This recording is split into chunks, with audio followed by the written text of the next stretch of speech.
children well. Maandag 17 februari bij de NPS op Nederland 3... het vervolg van de reeks over opvoeding en opvoeders... als je maar van ze houdt. I'm telling you something. You better start telling the truth right now. Right fucking now! Het licht aan Evan is een onthutsend verslag van een observatie... van het dagelijkse leven van de 11-jarige Evan. You'd have been me. You'd be dead. Hij rookt, drinkt bier, pikt geld van zijn zuster... en tuigt regelmatig op school kinderen af.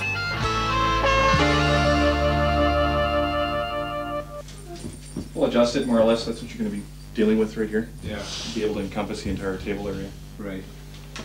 Yeah, that sounded good. Evan heeft ook zelf een videocamera gekregen... om alles vast te leggen zoals hij het ziet. The main thing is to be as steady as you can. Producer Neil Dougherty legt hem uit hoe de camera werkt... en moedigt hem aan zoveel mogelijk te filmen. So I think you've got it. Shall I switch it off? Okay, I'll do it. You do it on the remote. Hey, well done. He knows how to use it now? Yeah. Well, yeah, it's like all these things with kids, eh? You're liable to get about 10 hours of tape with this, you know. Bring me another tape. Yeah, Al op de eerste opnamedag komt Evan in de problemen. I've got things to tell you. Kimberly, let Daddy sit down, please. Een camera in de zitkamer filmt deze scène. Voor de tweede keer binnen 1 maand is Evan van school gestuurd. Omdat hij rotzooi in het koffiekopje van zijn lerares heeft gedaan. Zijn ouders, die beide werken, hebben nu een oppasprobleem. Evan legt uit wat er gebeurd is. In the teacher's coffee mug, I put paint. In art class, while the teacher was out or turned her back or something, she had a cup of coffee there. He puts 2 or 3 different kinds of paint in her coffee, some clay, hoping that she would drink it as a joke. I'm just so upset. Oh. You like doing this to your parents? Then how many other kids in school go around putting paint in a teacher's coffee cup? Ask him, start with the question, ask him the same question you did. Except don't allow him to say the reason was, because there's no reason. What would happen to you if you put paint in my coffee cup? Be a whole lot of shit flying around, wouldn't there?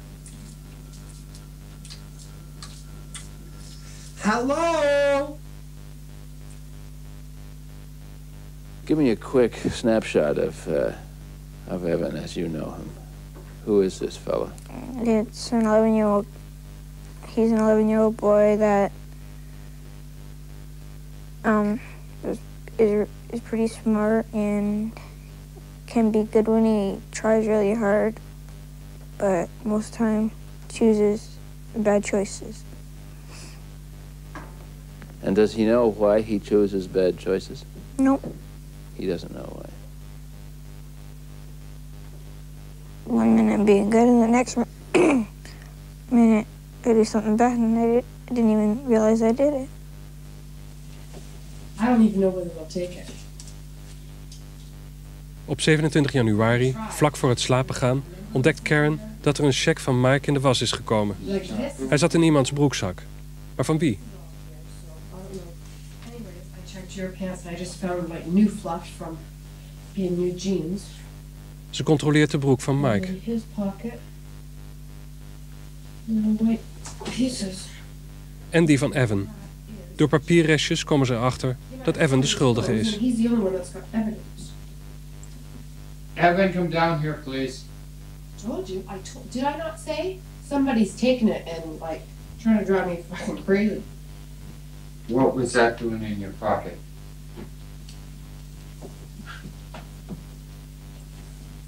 Someone must have put it there because I didn't. Oh. I didn't put it there. I didn't. There was nothing else in the wash. Nobody else's jeans had any evidence in it. I didn't do it, so I don't know what's going on here. I don't know what's going on here either. Like you give me an idea what you think has happened. I'm trying to set me up because I didn't do it. I can't believe that. Like, I cannot sit down because cannot believe that somebody in this family is trying to set you up. This family is so distraught. We are going through such turmoil that I cannot believe for a minute that somebody would set you up to cause more problems. Not only that, but this whole family is going to be in an uproar because of the wrong choice that you made to be in trouble. The list goes on and on and on and on. Het gezin is een paar maanden in therapie bij maatschappelijk werker David Jewell. Hij maakt zich zorgen om Evans' gedrag en vindt de vooruitzichten niet best. I think for Evan, he could start acting out more, as we've already heard, and perhaps start running away, perhaps getting into alcohol and drugs and misusing that, perhaps truancy at school, perhaps more aggression. I see him either being a teenager out on the streets, coping whatever way he can, selling drugs, maintaining that way, or being caught dealing drugs or doing drugs or stealing or whatever and put into a boys' facility. In hun somberste momenten zijn Mike en Karen bang dat Evan in een tehuis als dit terecht zal komen. Okay, guys, time to get up. Get out of bed. Come on, guys. Let's go, guys. It's time to get out of bed. Een instituut voor criminele jongeren. Het ligt in Elora, Ontario. Het instituut is gestart met het project Portage, waarbij de nadruk ligt op herintegratie. Hierna worden ze niet meer als minderjarigen behandeld en vallen ze onder het gewone strafrecht. Dat betekent gevangenissen en heropvoedingsgestichten. So you're telling him, don't preach to us when you don't practice, right? Portage is benoemd om zijn vernieuwende therapieprogramma dat gegeven wordt door therapeuten zoals Pierre Robert. Is that a way to teach him? So what should you have done? Pierre was 12 jaar lang aan heroïne verslaafd, totdat Portage hem van de straat haalde. Net als Pierre Robert zijn de meeste kinderen hier door hun problemen in hun vroege jeugd. Lang voordat ze met de politie in aanraking kwamen. So who's got a teaching?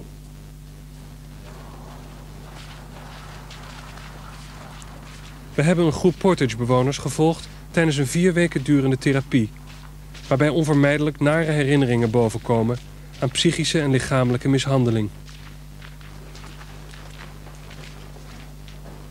Om juridische redenen moeten de jonge delinquenten onherkenbaar blijven. I can remember a time when I took a popsicle after supper without asking, and I was downstairs in my room, and he come down there and he caught me eating it, and he beat me with a hockey stick just for taking a popsicle without asking. It's impossible for me not to love her because she's my mom. I'll be honest with you, I'm still scared of her. You know, you have a bad day, go and kick your dog. Well, my dad would come home and beat me, smack me around for anything, you know. I'd have to do, like, just anything minor. When I was about 9 years old, I had a calloused ass because my stepfather had a big fat leather belt and a calloused ass, and I just stood there and took it. I closed my mind off from everything. I calloused my mind. 2 van hen zijn boven de 18, dus die hoeven geen masker op. Jennifer heeft jaren drugs gebruikt en al een paar zelfmoordpogingen achter de rug. I was eating my cereals and she had cigarettes and I was playing with them and she put tobacco in my cereals and I had to eat them. Brad is ouder dan de anderen. Zijn leven is een chaos door zijn verslaving aan alcohol en drugs. I always felt very small with them, and I always felt I was always afraid. Fear was a big thing. Very high percentage of people that were physically abused go on to physically abuse their own families. But one of the interesting statistics, and it seems very... Hun begeleider, Ron Canard, vond allerlei overeenkomsten in hun jeugd. Meestal draaide die om problemen met ouders, vaak stiefvaders. I don't know who my real father is. I wish I would have known who he was, and I wish he would have stuck around. How many stepdads have you had since that, approximately? 6, 5 or 6. 5 or 6. In de Portage-groep blijken vooral de herinneringen aan de ouders traumatisch te zijn. It's weird because I love the guy. Really do. Stick up for him any day of the week when somebody's putting him down. Because he has done a lot for me. He always had a roof over my head. I always had food in my stomach and a warm bed to sleep in. But the rest of it was never there. The rest of what? Just being a family of love and care. It's like he couldn't show it. It was not man enough. It wasn't being a man if you did that. And it rubs off. I always swore to my mother I'd never be like him. And I turned out even worse. Uit de verhalen van de Portage-groep blijkt er een duidelijk verband te bestaan tussen de pijn uit hun kinderjaren en hun latere gewelddadige gedrag. I've been drinking since I was roughly 11 years old and drugs since I was 13. So you're looking, let's say, on the verge of 16, 17 years. I was doing armed robberies. I was hooked on crack cocaine. A friend of mine who had been dealing with me was killed. Basically, I've been in and out since I was 12. As long as I've been on the streets is 3 months. De staf van Portage kent dit soort verhalen en herkent daardoor al heel vroeg de voortekenen van latere problemen. Directeur Pieter Vamos. Most of the problems that we see with our adolescents can in one way or another be traced back to a failure in the system of parenting. What should a parent look for in their own child that might indicate that that kid is heading for a place like Elora? When rebelliousness is no longer a seeking for an identity, but rather a destructive and denigrating type of event, the young person is headed for trouble. When drugs replace other types of pleasures for the young person, when theft replaces the value of work for money, when a young person becomes very aggressive on a constant basis, the parent has ample warning that something is going wrong. Why do you push and shove other kids? Dit zijn de voortekenen van Evans' problemen. Intimidatie. Does anybody push and shove you around here? What are the detentions for? Chewing gum now. Kleine uitingen van rebellie. I don't. Is there anybody home? Here's one ear and here's another ear. There is a brain in here. Is there not? He told us yes, he had taken 2 bottles of beer. Hij steelt en drinkt bier en heeft geld van Kimberly gestolen. She counts on her allowance to buy things. And here you are, 11 years old, that gets a bigger allowance from her, stealing hers. Karen denkt soms dat Evan kwaad is omdat hij zijn biologische vader niet kent. His biological father is not in the picture, and what I think he's always known that right from the beginning. And he would get into some moods where he would ask a lot of questions and want a lot of answers, and then it would go silent for a while, like years. Then it would come back to our attention, and I kind of think that that's played on his mind a lot. You know, why? Het is een vraag die jonge delinquenten vaak stellen. Als onderdeel van de therapie in Elora worden de jongeren gestimuleerd om moeilijke kwesties ter sprake te brengen als ze bij hun ouders op bezoek zijn. Daarna vertellen ze de groep hoe het gegaan is. So we're going to do a request feedback. Op deze bijeenkomst worden de bevindingen van zo'n bezoek en een traumatische onthulling besproken. My grandparents said, well, we'll come out and visit you since you're the only one home right now. Chris vertelt over een gesprek met zijn grootouders, waarin ze geprobeerd hebben om de oorzaak van zijn gedrag te achterhalen. And then we got to talking about locating my real dad. And I found out that for the last 15 years, my dad's lived no more than 45 minutes away from me. My real dad. I've never met him in my life and everything. And I started crying and stuff, you know, because I've tried to talk to my parents about this before. They support me in finding him, but they never tell me where he lived, you know. And that hurt me again because I feel they were leaving some information that, once again, because this is what caused me to sort of rebel against him in the first place. I found out that the dad who I'd lived with for the last 17 years wasn't really my biological father. When I found this out, that's when I started drinking and going out with my friends all the time, and it just led up more and more. And they were saying that they really regret this because they feel that none of this would have happened to me if they would have raised me and stuff, you know. Sounds like your grandparents really love you. They do. That's good. De verhalen van deze jonge delinquenten gaan over pijnlijke jeugdervaringen die zijn ontaard in geweld en agressie. Directeur Pieter Vamos. Frustration and feeling of incompetence and impotence are very strong motivators for someone to lash out. And an inability to deal with feelings and an inability to express feeling in any other way are all primary roots of violence. And again, all these things can be traced back to a failure in parenting. Op 28 januari vertelt Karen dat iemand de vriezer heeft uitgezet.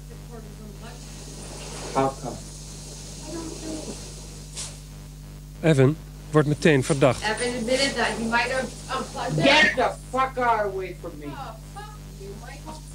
Why don't you just go back out? Because I don't need this shit. Danny. You don't need this shit? You know how much meat was in that freezer? He's not all ruined. Luckily, only 5 or 6 packages thawed. It's not one thing, it's a fucking other. What the fuck are you doing with that watch on? Get the fucking thing off. I have had it with you.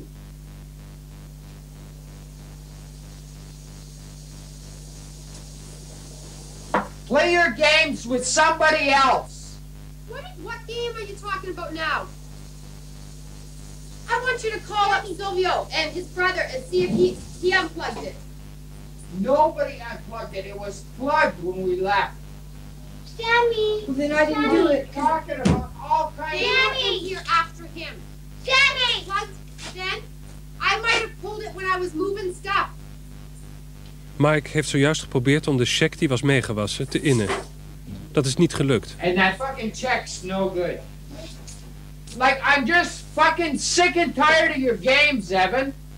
Like, I go running around all over the city for fucking shit.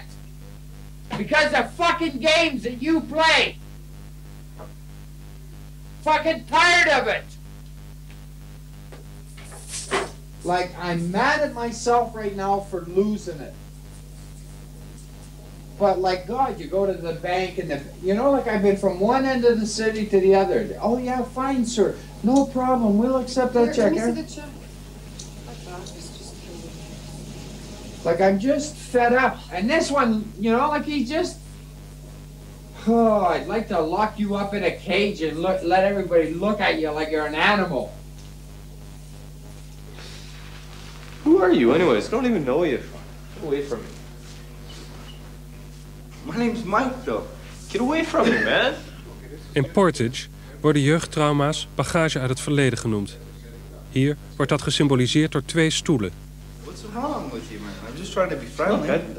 I don't know you from a hole in the ground, and I don't want to know you.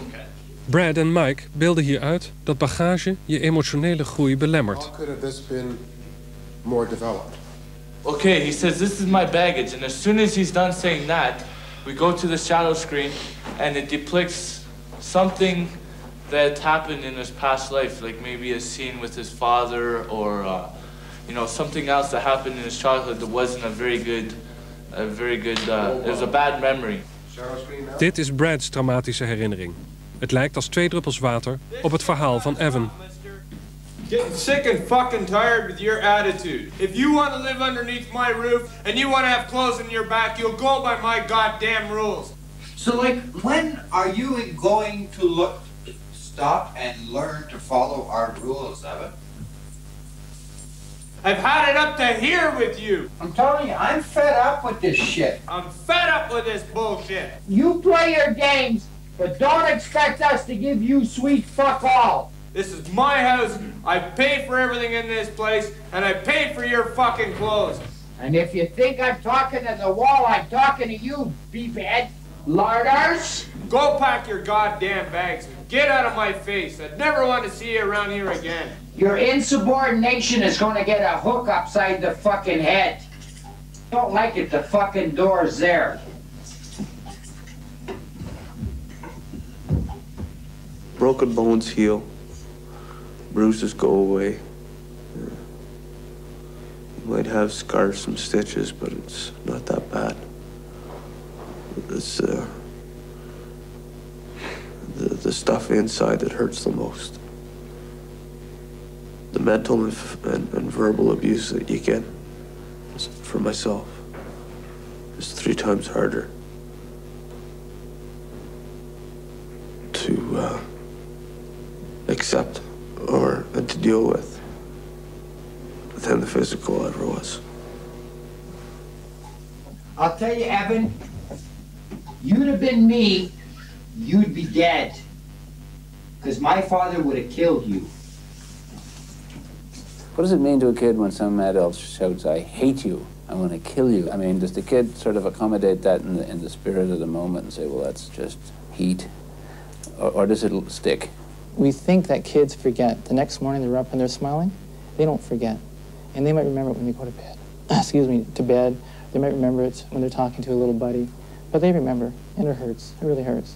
Because it crops up among kids that are a lot older than Evan that we've talked to up at Portage, and it just seems to sort of float back to the surface in maturity.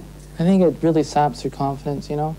Their development sapped emotionally. Socially, I think it affects them, and as they mature, I think they're, you know, in some ways they're blocked from maturing properly, and it affects their relationships in the future.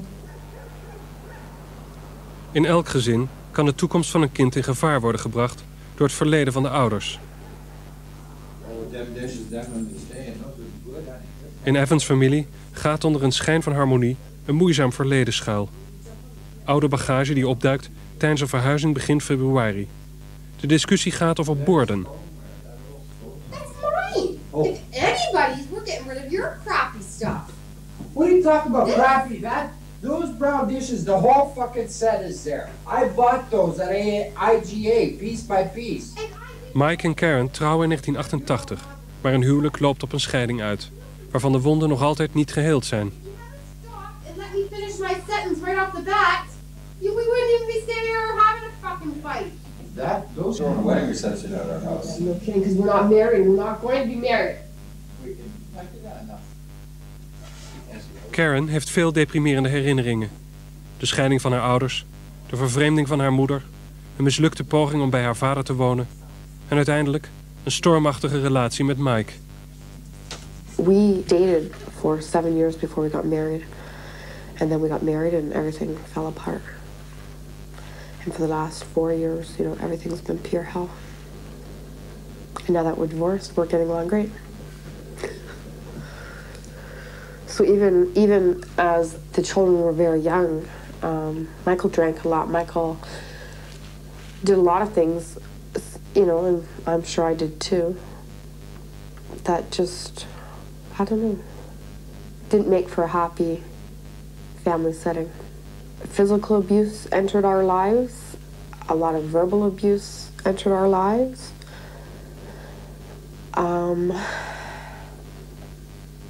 A lot of pretending that things were right when they weren't, you know, for the people that were looking our way. There wasn't like a daily thing where he'd slap me or push me, nothing like that. But when he got mad, when he got to the point where he couldn't keep it anymore, then yeah, we were all frightful, and so rightly we should have been. Just fucking fed up with this shit. I'm gonna kill him soon. You're fucking living on borrowed time, bud, I'm telling you. Mike heeft in de gevangenis gezeten omdat hij Karen heeft mishandeld. You better fucking dumb me up and soon. While on probation in 1990, he threatened me. Like, while that year probation was still intact, he took a knife and held it to my throat and threatened to slit my throat for not talking to him. Uiteindelijk is Karen met de kinderen gevlucht. Daarna heeft ze Evan en Kimberly bij haar zus achtergelaten en is op vakantie naar Mexico gegaan. Tijdens haar afwezigheid is Mike naar de rechtbank gestapt en heeft haar van weglopen en nalatigheid beschuldigd. De rechtbank heeft de kinderen toen aan hem toegewezen. He got the interim order for custody, and when I came home and found that out, I say that I had a mental breakdown. I never saw a doctor. I quit my job. I disowned my family. Nothing mattered. And I just booked the next flight back down to Mexico. Ze bleef een half jaar weg, terwijl Mike vader en moeder tegelijk probeerde te zijn.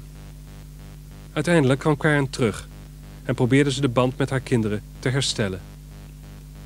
Then I got tired. I couldn't do it no more. And I drove my van into the Jordan Harbor Bridge on the QEW. Wanting to die. And I didn't. You tried to kill yourself? Yeah, I couldn't fight anymore. I didn't have my family to support me. He had them. Die herfst, overmand door verdriet en schuldgevoel, stort Karen compleet in. I was in the psychiatric hospital this past September for a month because I just didn't want to live. I slit my wrists. I, did things to me. And because I wanted to be with my kids so much, and I couldn't be without having to be with Michael. And at that time, with what had happened, I didn't want to be with him.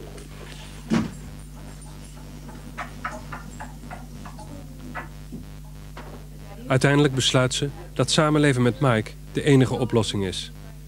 En tot haar verrassing gaat het opeens allemaal veel beter. I knew Michael would take me back, so I came into the relationship solely not for the marriage, solely for the purpose of being able to be with my children at least a little. And it has just miraculously worked out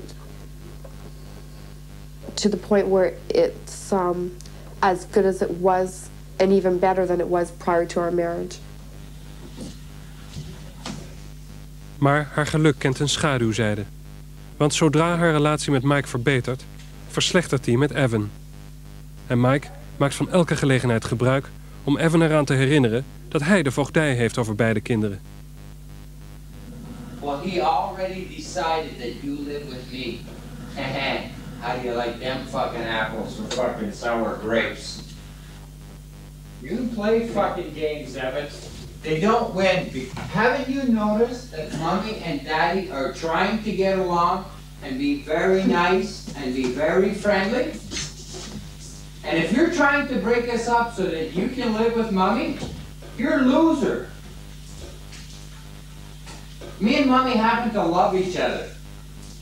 It's not working very good the last couple of days because of you and all the bullshit that's going on.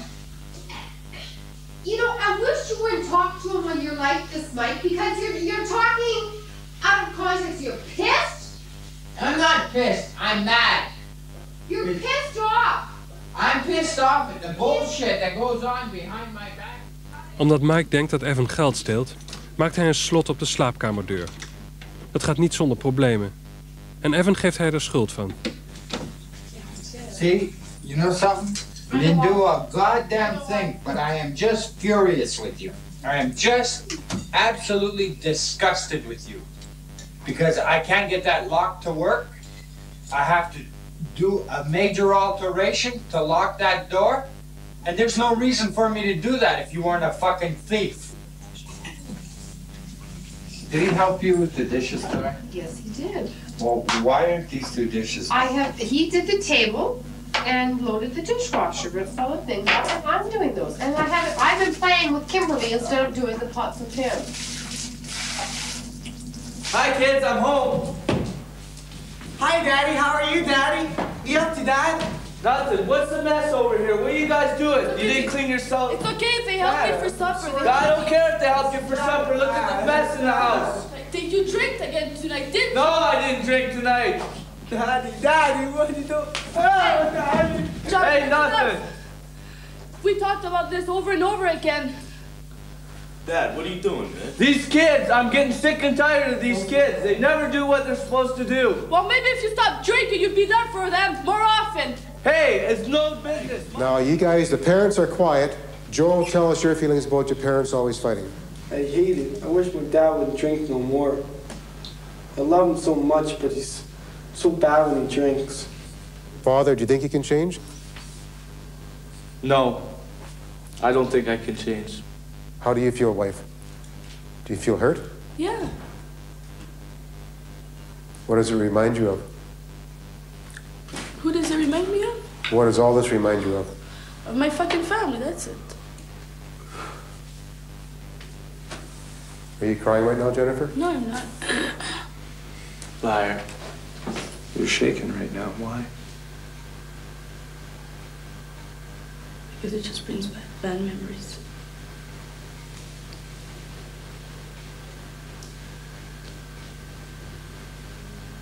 You know, for those bad memories, you're gonna have to talk about them. You can't close the door on them until you deal with them. Zwijgend smeekt ze om met rust gelaten te worden. Ik ben er niet, zegt ze.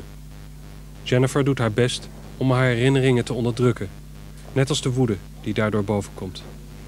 I'm so scared of the intensity my emotions can get. With all the anger and hatred and pain that I suppressed for so many years. That if I blow up, I'll lose it. You know? One of my biggest fears is that if I ever live all those feelings, I'll go insane. That's my biggest fear. It's like I'll lose all my control. So I'm not a person to scream, you know, my hurt, and I'm way too scared. And even cry, it scares me. So I build it in, I just keep it inside. Are you angry? Yeah. Show us your anger. No. Why is it so hard for somebody who's 11 to talk about themselves? I don't know. It's not everyone that's around my age has a hard time, I don't think. It's just that, I don't know, I don't like talking about my feelings and how I feel. Why not, Evan? I'm not sure. Do you think that the way you feel has anything to do with the way you behave? Sometimes. You taking the same train I am, or? Yeah. I'm going to Happyville. Oh. Is that where you're going? That's where I'd like to go. Yeah. That baggage, does it bother you? It's heavy. What's in that baggage? Nothing nice. Well, you know what? You've just met a magician, and I have a magic mirror here. And if you open up the baggage, without us even talking, we'll get to both look at what's in that baggage. You feel like doing it? Jennifer, how can you give care to your kids if you can't even learn to care for yourself? How can you be a role model, a real mother, if you don't even know how to take care of yourself? And doesn't it scare you, Jennifer, that maybe in the future, when you do have your own children, that you may act the same way as your parents acted on you? Ze hebben Jennifer's grootste angst ontdekt. Then why don't you tell us about it? Why don't you talk to us and let us know how you feel? I'm scared to repeat the same things. It's one of my biggest fears. Because I used to babysit some kids when I was 13 years old, and at a point I'd lose it on them and I'd beat them up, like my mother used to do to me. And so in a way I asked myself if I'd ever be able to be a mother, to have a kid, you know? When the memory comes to consciousness, the feelings that are evoked are very powerful. People can find themselves weeping, they can find themselves angry, they can find themselves feeling depressed. Het is een centraal thema van de therapie van Mike en Karen. De therapeute legt uit dat de bagage van een ellendige jeugd onvermijdelijk wordt doorgegeven. The mother who as a little child over and over and over again was in a position that she was made, you know, sort of somebody bigger, stronger, would teach her respect, what she does is she carries with her into her adult years a kind of a promise she makes to herself that she says, when I grow up, nobody's ever going to treat me like that again. So this sort of fury and this sort of intensity comes out where she has to put her kids in their place. She has to teach them respect. So how do you stop that from happening when you started off by saying, like we discussed last week, Evan, for instance, he feels like he's not allowed, he's being punished for wanting to have fun or this or that because Michael wasn't allowed to. How does he stop that happening to his child? I mean, where does it stop?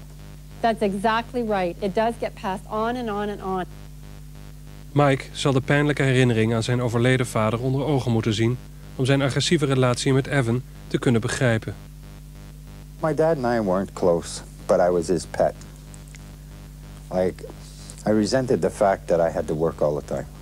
You know, like, hey, Dad, can I go play Cowboys? No. We got to change the plow, the arrows over to the plow. I want to plow that other section. Okay. And when my dad was doing work, it's not that he couldn't do it himself if he was home on the Saturday, it's that he wanted me there. You learn how to do this, so you know how to do this. Okay, I'm here. How do you relate to, like, Evan's... I don't. To me, Evan's spoiled. But that's the way the kids are today. Like, he gets whatever he wants, usually. Like, sometimes I can't afford it right away, but he will eventually get what he asks for. The latest is one of them starter jackets. They're $150. You know, running shoes, Air Jordans that are $100. You know, you speak to these parents, they say, we gave them everything. They have nanny, the most beautiful clothes. In most cases, you know, the only thing they didn't give these kids is a little bit of themselves. That's all the kids wanted. Mom, Dad, little piece, just a little bit. That's what parents couldn't give. And that's what they That's need. what parenting is about. Taking a little bit of yourself, putting yourself on the line a little bit and saying, here's a little piece of me. That was the Super Bowl. Come on. Super Bowl. 30 januari. Evan, die op voetbal zit, wil samen met Mike naar de Super Bowl kijken. So I was wondering if I could come too and watch it with you. Well, I'll be going to a hotel if I go up. Mike vertelt hem dat hij van plan is om in een café naar de wedstrijd te gaan kijken. Can I go with you? I'll be going to a dress code. Het moment gaat voorbij. Evan laat zijn wrok steeds duidelijker merken. This is my dad. He sleeps most of his life. My dad's like an old fart. He's not like he can't, like, if I had a dad that was, say, 29 like my mom, he'd be a lot more active and we could, like, go play football and everything, but my dad just, like, sits around the house because he's so old and doesn't have any energy to do anything. Okay, say your dad was younger than the 40s or whatever. What would you want him to be doing? Like, instead of sitting around the house, and, like, he's always doing work on the house. Like, it's like he cares more about his house than he does about me. Like, I love him. I like to spend time with him. The only thing I have hard time doing is spending time with him if he messes up. You know, like, I'm angry inside and, like, I just say, no, Evan, I can't. I'm angry with you and I can't. Your snow pass. Zo vijandig als Mike tegen Evan doet, zo lief is hij tegen Kimberly. In case one gets wet, you have another pair. That's why Mom said you need 2 pairs. Because you're going bargaining. Girls are treated differently than boys when Michael's involved. Better. Much better. Little boys are supposed to be men. They don't hug, they don't cry, they don't show affection. But little girls, you cuddle and you goo and gaw and, you know, you brush their hair 100 times each night and you tickle them and play silly little things with them. But boys, you don't, because boys are supposed to be you know, the bearer of all roughness, and I mean, I don't understand. I don't agree with it. I don't understand it, so I don't expect a child to understand it. Like, I tell him I love him, but I cannot hug, or I can hug, like, per se hug, but kiss him goodnight. He's at the age where men don't kiss. I'm that way. I was brought up that way. I remember when I was 8 years old, and I guess it stuck with me. I went to give my dad a goodnight kiss and a hug, and he just pushed me away. How old were you? 8.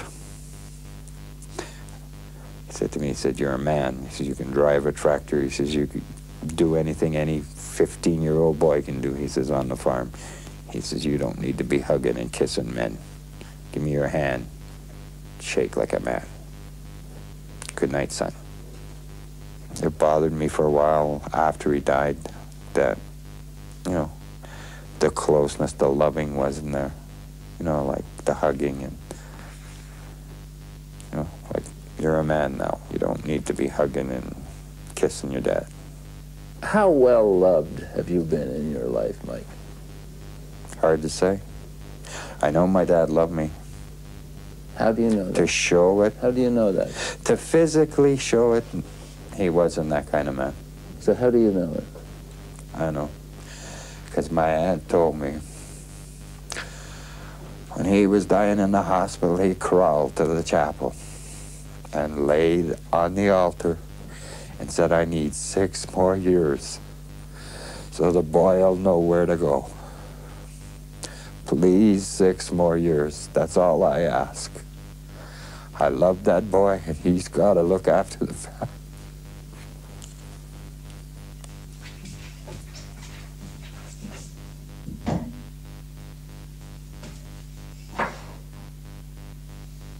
...21 februari. Zoals gebruikelijk is Evan als eerste thuis. Evan houdt van koken en vanavond wil hij zijn ouders verrassen.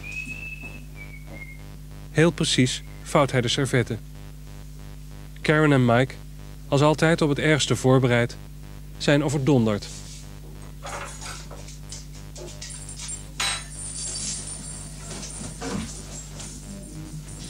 Oh, Mom's here too, yes!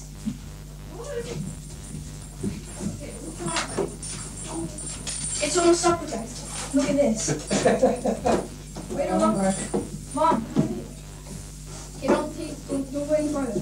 Look at this. I have bread plate with cheese in it. Whoa! This is more like coming home and having dinner. I'm impressed. Very good. And I made white sauce.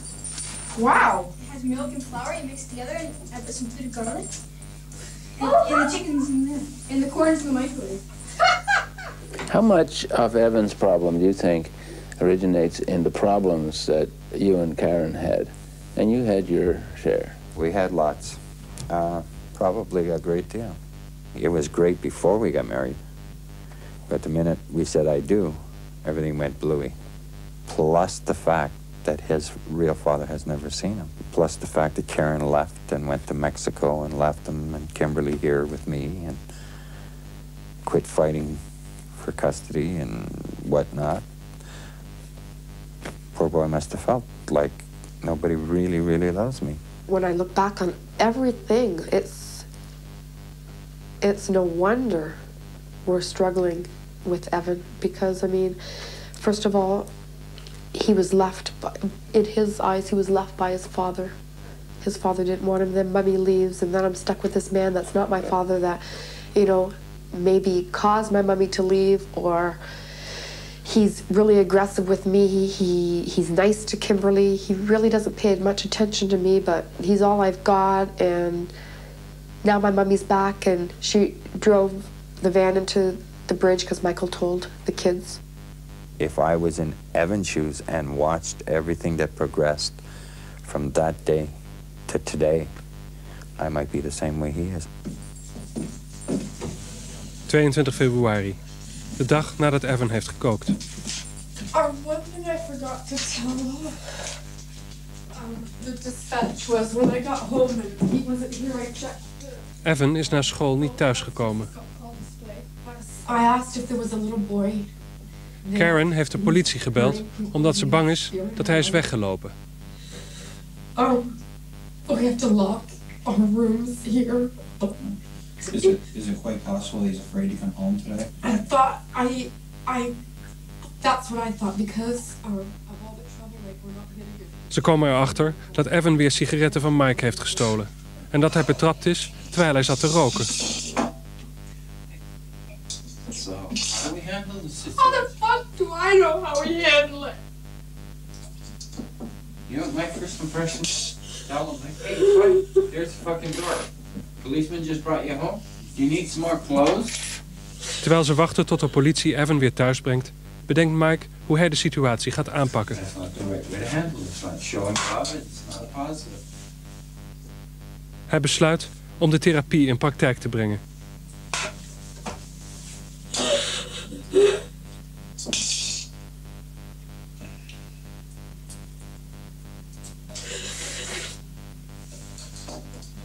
Karen probeert rustig te blijven. Tevergeefs. Karen? You got it under control here for a minute? What? I think this whole thing stems from him trying to be cool at school. So what's the answer? I don't know the answers. I wish I knew the answers. Like, I know he's very angry with me for being such a strict father and not sharing a lot of time with him.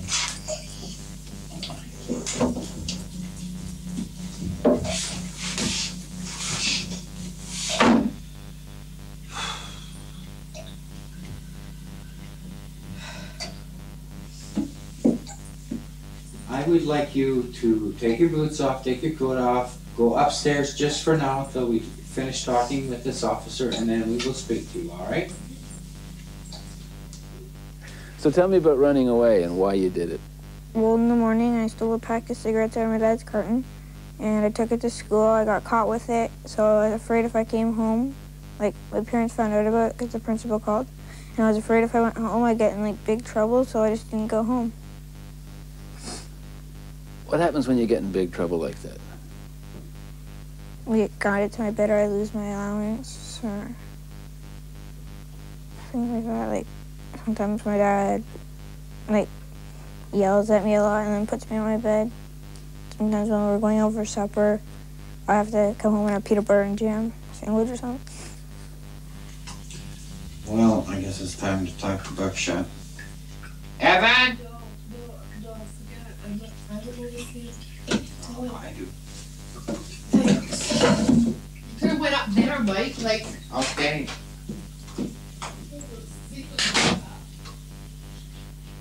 Evan heeft met een vriendinnetje kranten rondgebracht. Dit wordt de grote test voor wat Mike bij de therapie heeft opgestoken. See. So what's all this about? Why did this happen today? First of all, why did you take Dad's cigarettes? Did we not have... Did Daddy not say... And I want you not to tune me out, okay? You and I made a deal. Sunday, that we were starting brand new. It was the beginning of a new week, and everything in the past was dead. There was no bad Evan anymore. Monday, you made such a beautiful supper. It was like Mommy and Daddy were walking into a really nice, expensive restaurant. Mike weet zich te beheersen. It was beautiful. I don't know what you think. You don't talk to Daddy. Daddy loves you very much. Very, very much. I'm trying my best, bud. But I think you should try as well. I see a real difference in Michael. A real positive difference in Michael. I'm leery as to how long it's going to last because this is totally out of the ordinary for Michael. If it's my behavior that's making him sad, then I have to change my behavior because I want to be a good parent for him.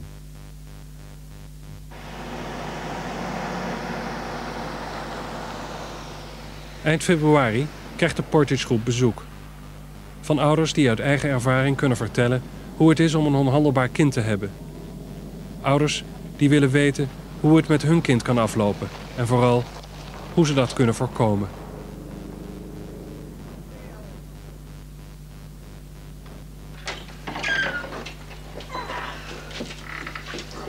So this is a classroom here. These are all classrooms up here. We're set up in here.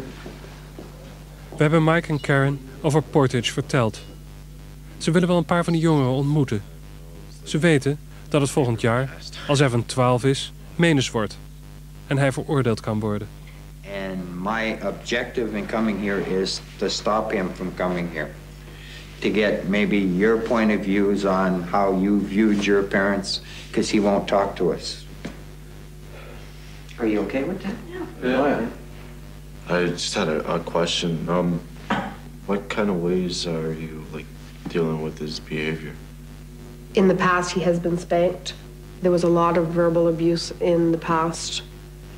Real quick to jump on him, and it got to the point where he was on his bed for a month with nothing in his room, and it just got totally carried away to the point where this child had no feelings. He did not care what we did. What are you doing? I'm just hanging around here, grounded. You know I'm grounded? I'm grounded because I got suspended from my school. I got suspended because He's not allowed to use the television, the Nintendo, the Game Boy. You know, just, there's your bed. You want to do something to occupy your time, here's a book. But that's just one, and... Ryan weet nog dat hij dezelfde straf kreeg toen hij net zo oud was als Evan. My consequence was I had to stay in my room for a week. You know, no TV, no radio. All I had was a book. You know, for a week. You know, it screws you up. It's like being in a cell. You know, but without the bars, it still has a psychological effect on you.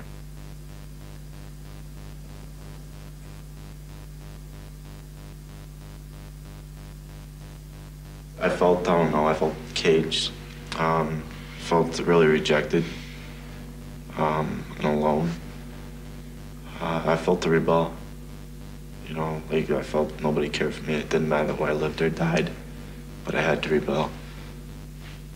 Rebellie kost vaak geld. En de snelste manier om aan geld te komen is stelen. Evan is a habitual stealer and liar to the point where if anything is missing in the house now, he is automatically. We have locks on our bedroom doors because he steals from us. And my key went missing to the lock, and I thought, you know, he had it. So we have this jar that we just throw loose change into, and he has stolen many times from that. So this time I counted it and marked it down on a piece of paper. And when I got home, it was almost like I knew I was going to catch him. I didn't want it to be a thrill, but I ran right upstairs into the room, counted it, and it was short. Like I knew it was going to be. Just, you know, in my head, I knew it was going to be. So I came down and I said, you know, I'm a dime short. You're a dime to the good. I'm missing my key to my room where I'm missing the dime. You explain it to me so I understand. Make me understand, Evan.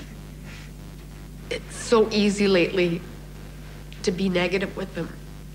I want my key to start with. So I don't care where you have to go to get it. I want my key. No, I don't have it. I don't have it. You do have it. No, I don't. Yeah, you do. No, I don't. Evan, don't get me mad. You will spend the next fucking 7 months on that fucking bed. You will... You have my other key, and I would like it.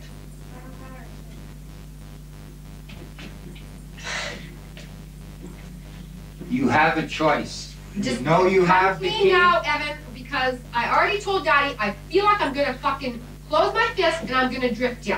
And it's gonna hurt. Both of us, lots.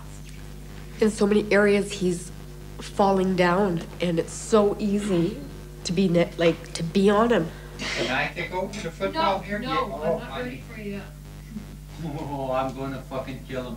I can see it coming. If it keeps up like this, I'm telling you something. You better start telling the truth right now. Right fucking now! Now, because We already know that you were lying, so you fucking tell me the truth now! we know exactly everything you did today. After school. Everything. Go take a look in the mirror. You look guilty like sin. Go look in the mirror and then come back here. Fuck, I'm gonna hit him. De tirade over het dubbeltje duurt 1,5 uur. What's the matter? That's not how you normally look. Well, lately it is, but that's not a normal look for a child, is it? Got great big letters written all over your face that spell guilty. It's bewildering. You know, we want to trust him and want to believe in him. It's like a vicious circle now. Go get the key now. Go get the key now. It got crazy to the point where I went up and checked the money again, and I had miscounted.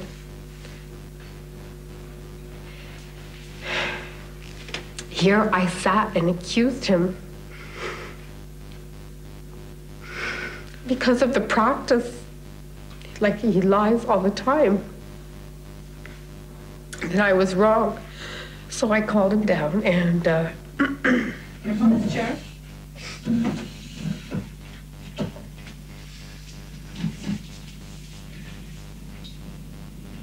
I have something to tell you, and I'm truly, deeply sorry. Hey, I'm being sincere here. I made a mistake, and I'd like to ask you for forgiveness. Okay, enough of the bullshit. Give me a hug. Get up here. No. Come here. Mommy recounted the money in the piggy jar, and there's no money missing. I knew it. I gave him a hug, and he had tears in his eyes, and I had tears. And that happens. It doesn't happen a lot. He's accused when he hasn't done something, but it's detrimental. Like, he, must feel so low. I'm walking down the street today, and what drops from the sky? My key to the bedroom. It dropped from the sky? Probably closer to me than that, but I have no idea where it dropped from. It must drop, did it? It dropped on the ground. I looked down, and it was my key for the bedroom. It sounds a lot like my house. When I was 11 or 12, I used to get blamed for a lot of stuff. And I can remember one time when, I think I said this story before, where my mom's camera got broke. And I didn't do it, and she grilled me for like 3 days on it. You broke the camera, and I never broke it. But it was like, so many things have been broken in the house, and I was responsible for it, and there was just no convincing her that I didn't break it. But why were you breaking stuff, and why were you a problem? Because I wanted the attention. I wanted my mom to notice me and, be there and, always have everything focused on me. I wanted to be the center of her attention. A lot of jealousy with my sister, like she spent a lot of time with my sister. And If you did anything that was good, like if you helped in, doing chores, did she get recognized then? Oh, for sure, but it's so much easier to be negative and you get the same attention, Like I can remember I never did good in school. I was always in fights and stuff like that. But I can remember one time when I brought home an excellent, and it was like, wow. But it was really hard. I really worked for it, you know what I mean? And it was like, it lasted just as long as when I was bad, you know what I mean? When we all go shopping, my dad and mom do their own thing and say, you guys stay here, you guys go over there and look at that. Just don't bug us. It's like, when we go out, it's just like, we're still not getting any attention.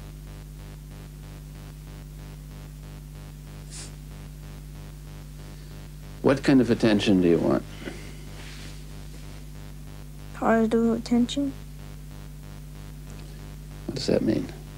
Like good attention, like my mom and dad loving me, being my friend. And what's your opinion on negative attention? I'd rather have positive attention than negative attention. And what about not having any attention? I don't like that. So if you have a choice between negative attention and no attention at all, what choice do you make? Usually negative attention. That's better than nothing. Have any of you stolen, shoplifted from stores? It's not because you want it, is it? It's because your friends are there and you know, it's to be accepted and impress people. That's all it is. I used to steal from my mother and used to steal from the kids at school, their money from their box lunches. And with that money, I used to buy candies and give it to those kids that I stole from. So I can get kids, so I can get friends, to get attention, care, whatever I was looking for at that age. That's what I feel like. He steals a lot, but I don't think it's for that item. I think has a lot, you know, it goes deeper than that. It's not that candy that he wants or the magic markers or whatever. Dit is wat er gebeurt als Evan viltstiften heeft gestolen. Why would they have called the police? What pens? Those pens? That you just for the last 20 minutes told me that you didn't steal? How can it be changed? A positive role model, like a father figure, you know. The only type of male role model I had was my stepfather's hand. And, you know, usually that was pretty close to my face. I always wanted somebody to go and take me out, get a drink, go for a drive, watch a football game. Yeah, because I don't spend enough time with my son. I know I don't. It's hard for me, and through the parenting class, I've seen the error in my ways. This has happened for years. He has had this neglect. Tijdens hun bezoek aan Portage horen Mike en Karen ijzingwekkende verhalen over hoe makkelijk de spanning, die bij hen thuis zo gewoon is, plotseling in geweld kan ontaarden. When I was doing the time I was sweeping the walkway and the driveway, I wasn't doing it the way my stepfather had wanted me to do it. And he grabbed the broom from me and he hit me on the back. And I dropped down on my knees and he goes, "Get up, I want to show you what it is." I was crying, you know, because he was hitting me. I go, "I can't, I couldn't move my legs." And he goes, "Get up, get up." And he kept on hitting me and hitting me. I just kept on wailing on him. My mom came home and stopped him. And afterwards she said, "You know, it's your own fault. You shouldn't have pissed him off." Kids your age are the laziest, inconsiderate, thoughtless fucking people I've ever met in my fucking life. And don't fucking laugh at me.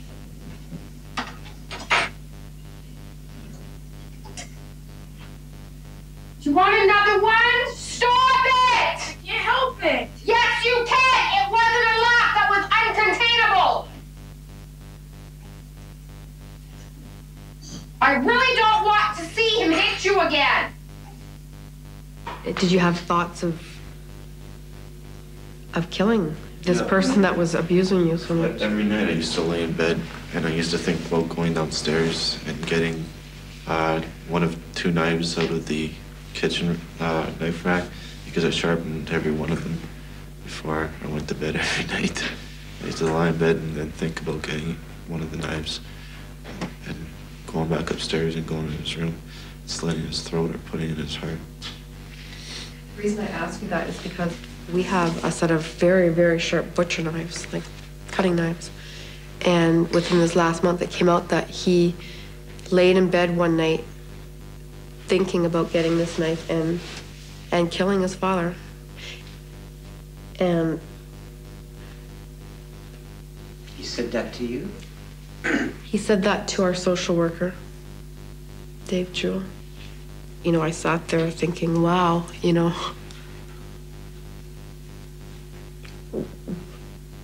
the feelings, the anger.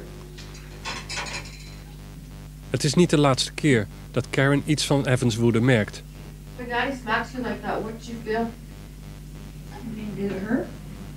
Not really that, but like, what are your feelings about him smacking you like that? Evan zegt dat het hem niks kan schelen, maar dat hij wel een honkbalknuppel heeft. Voor de zekerheid.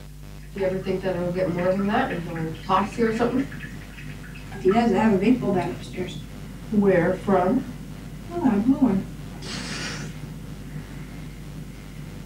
It's a salon. I can have it on my back and come up swinging. Do you think that's gonna stop him, eh? No, and then he'd like go down for a second and I'd burn rubber and get out of here. Well, I'm glad I came. It opened my eyes to a lot of things. I'm glad you shared your experiences with us, and it really enlightened. I got an insight on maybe how my son feels. I feel like we had it was brought right this close to us. We're coming away from it knowing that it's not just his problem, it's something that we have to work on to turn it around. And Michael, hugs are very important, and everybody likes to be hugged, no matter what age you are, and it feels good, and it feels that you feel care, you know. I'm sure your son would like a hug, and to tell them that you love them, even if it's 50 times a day, you know. Oh, well. You're a sweetheart. So, what was your day, bud? Good. Yeah, that's good. This is all very hot. Just making. Na hun bezoek aan Portage lijken Karen en Mike Evan met nieuwe ogen te zien. To McDonald's, probably? Either McDonald's or Taco Bell. Karen geeft hem geld om iets lekkers te kopen. $2, I'll go get you some more. Het lijkt of Evan meer zijn best doet om braaf te zijn. Pajamas on and get into bed, please, honey? Yep. Thank you for your help. Mike geeft wat vaker complimentjes. I'm really proud of you. Thank you very much for listening when you were spoken. And he had a good day at doing the lunch thing today, too. And it's really good that Evan had a good day. I see a family with some strengths. And with every family, I try to look for the strengths and for the areas that I can, develop with them and their competence areas. And they do have strengths. I mean, we have a dad who admits to, being mentally cruel, admits to getting out of hand and having tantrums with his son and lecturing him, and recognizes that that approach isn't working. His son doesn't hear him, tunes him right out. But I have a father who's willing to come back, appointment after appointment, and try, even when I'm confronting him about tough issues. When a lot of dads would turn away and not come back. Well, today is March the 6th. Op 6 maart denkt Karen dat het tij eindelijk is gekeerd. Things this past week, and I mean the whole week, have gone fantastically well.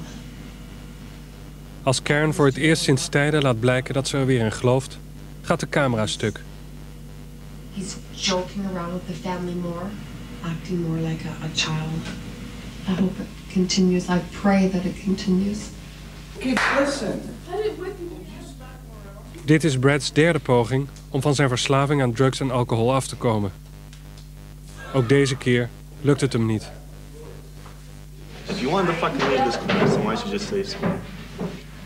I'm leaving this class. Okay? Satisfied? There. Omdat Brad hier vrijwillig is, kan hij vertrekken wanneer hij wil. Oh, big guy. Brad, if you leave here with your bags today and you wait for the bus to wherever you're going, how are you going to feel? I don't know, I'm not there yet. Are you a happy person? No, I'm miserable. 4 months ago you used because you were miserable. What's going to stop you from using this time? That's 4 months ago, Brad. Mm-hmm. Didn't you want to leave here happy? I didn't think I was going to leave here happy. You never thought that going through a therapy and finding out about yourself would give you relief? I want to know what you thought you'd get out of this thing. some help, some way of changing, some understanding. Right. And once you get that, what's that do to you, a human being, usually? Makes them feel comfortable. Right. Do you feel that way? You're running away. What's the matter? What's the matter? Just want to get my ticket and go. You're running. You're running. I know. Op 18 maart zijn Evan en Mike weer terug bij af. Het gaat weer over roken. Get it into you, now! Smoke it! Now! Get it into you, larders! Smoke it! Why? Well, you like to smoke, you like to steal cigarettes, smoke it! Now! Well, you're grounded for 2 weeks. What's the matter? Can't handle a cigar? Would you prefer smoking a cigarette? Go ahead, here, have. Smoke this whole deck in front of me. Go on. It's brand new. Not out of it. You like to steal them and smoke them? Go ahead, here, they're free. Deze scène duurt 20 minuten. What's the matter? Smoke bothering you?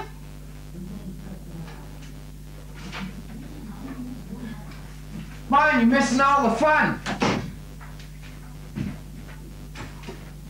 What's the matter? Show me. Come on, have a drag here. Why won't you smoke it?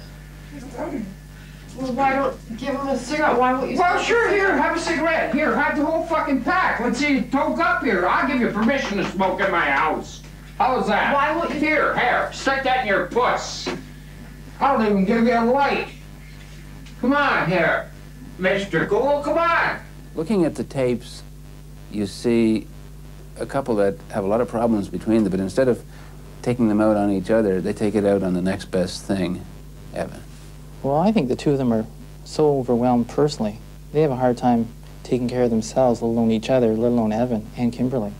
What is it that overwhelms them? Their future together, and where are we going? What's going to happen to our son?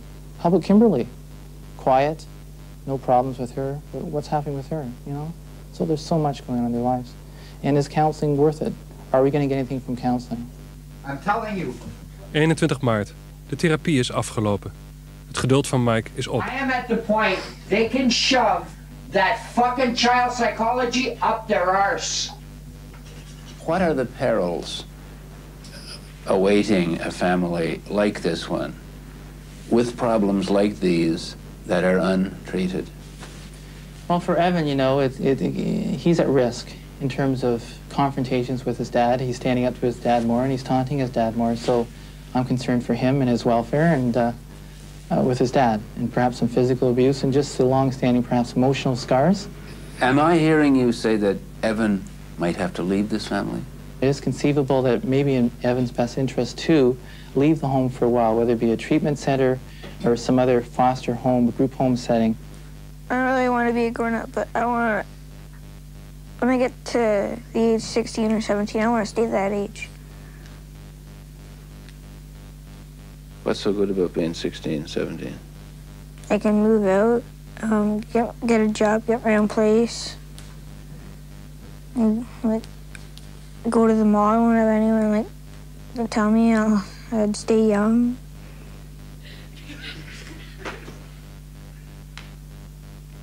My name is Jennifer. Oh, Jesus. I like to go to university, and I've always wanted to be a psychologist since I'm 12 years old. Do something so I can do something with my life, so I can feel proud and that I'm worth something, and that I'm someone. I don't like my freedom being taken away like that, and I don't want to live like that. You know, I have too much going for me, too many people that care about me, and I see my family go through a lot of pain, a lot more pain than I did going to jail, and that hurts. I like plumbing. I want to be a plumber. That's what it's my goal. I want to be a pilot or a stockbroker. I'm like knowledge thirsty. It's something I found out about myself. I always want to know more and more. 25 maart. Evan is opnieuw betrapt op het stelen van sigaretten. Karen en Mike hebben besloten dat het nu tijd is voor drastische maatregelen. You also have to make yourself supper tonight. Not just tonight. Every night. As far as I'm concerned right now, you're not my son. You just live here. You have a room to sleep in. I don't care what you do. I don't care what time you come home. That door gets locked. That door gets locked at 9 o'clock. If you're not in this house by 9 o'clock, then you better find someplace to sleep. Because you're not going to be allowed in the house. Supper time, you make your own supper. Breakfast, you make your own breakfast. Lunches, you make your own lunches if you wish to go to school. I am finished with you. I don't even want to know. Don't ask me to give you an allowance. Mommy is not going to give you allowance. I am not giving you an allowance. You won't be included in anything. You don't have to feed your dog anymore. You don't have to do There are 3 people in this family as far as I'm concerned. Me, Mommy, and Kimberly. That's it with you. You've made it very clear that you don't want to be targeted. You don't want to go live someplace else? Go live someplace else. Please and thank you. We do not want to live with your aggravation anymore. You have driven me and Mommy completely bananas. So I don't care whether you make yourself peanut butter or jam sandwiches or shit sandwiches. That supper is for me, Mom, and Kimberly. You're not my kid. If and when you want to belong again, we will see a change in you. But as far as we're concerned, that's it. Mommy is not going to end up in the hospital anymore. I love that woman too much. I'm not taking you camping. I'm not taking you golfing. When I plan our holidays this summer, you better find someplace to live for 3 weeks. Because this house will be locked up. You do what you want. Sayonara.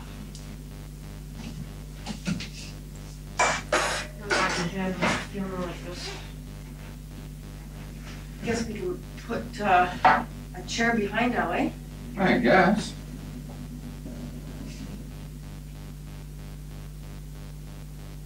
Drie dagen na deze scène vraagt Evan of hij weer gewoon deel mag uitmaken van het gezin.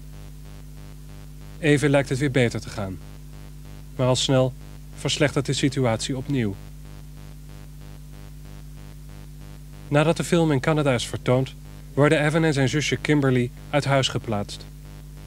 Kort daarna gaan Mike en Karen uit elkaar. Kimberly is inmiddels weer terug bij haar moeder. Evan woont nog altijd in een pleeggezin.